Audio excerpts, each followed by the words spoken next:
We love physics for many reasons. One is the way it explains everything and allows us to describe reality at a deep and fundamental level. From the complex fluid dynamics of crashing waves to the delicate flight mechanisms of a bee. We are surrounded by so many intricate systems, I think often takes the fundamental years to figure out. Einstein's 1905 theory of special relativity is an area of physics that particularly interests us. It challenges our intuition of time and helps define it as a dimension of its own. Einstein used thought experiments as a fundamental tool for developing his theory, such as this one. Imagine a train passing a platform. Inside is person 1, who is sitting next to 2 vertically placed mirrors with a light beam bouncing between, called a light clock. From the perspective of person 1, the light is moving at the speed of light vertically.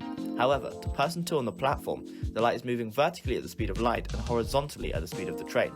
From basic Pythagoras, we can see that the light therefore must be travelling faster than the speed of light. But how is this possible? The speed of light is a well-defined constant, something nothing can supersede. The solution Einstein proposed was time dilation, a concept in which time is relative and varies with an object's velocity. As the ratio of velocity of the observer to the speed of light increases, so does time dilation in an exponential manner, finally forming an asymptote at 1.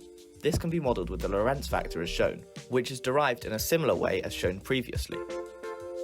Now, what happens if we put these laws in context? The twins paradox. Imagine 2 twins, one on Earth and one in a futuristic rocket that is travelling to our nearest star, Proxima Centauri. This rocket can travel at 60% the speed of light. From the calculations shown on screen, you can see that 8.5 years pass for the twin on Earth, but only 6.8 for the twin on the rocket. But what happens if we push this to 99.9% the speed of light? Still, 8.5 years pass for the twin on Earth, but only roughly 4.5 months pass for the twin on the rocket. However, time dilation still has an effect on you on Earth. For example, your head is younger than your feet due to the increased circular velocity that it travels at. Additionally, timed activities such as solving a Rubik's Cube can be optimized by sitting in a car speeding at 100 km per hour, saving a whopping 43 femtoseconds from the reference frame of an outside observer. But underlying this is something even more fundamental: space-time. It is a manifold composed of 3 dimensions of space and 1 of time.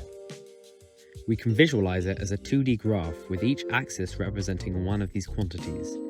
Due to the fundamental principle that everything moves through spacetime at the same speed, the speed of light, time slows from an observer's perspective to conserve said principle. Think of it like a car driving at a constant speed down a motorway. Moving side to side will mean that the car travels less distance forward than if it were driving straight. This means that with every step you take, you are slowing your own passage of time. Despite this groundbreaking theory, physics remains mysterious and unsolved. And for us, this is part of the beauty. An ever-evolving field, thirsting for knowledge, in a rich universe filled to the brim with it. And this is where our love of physics is derived from.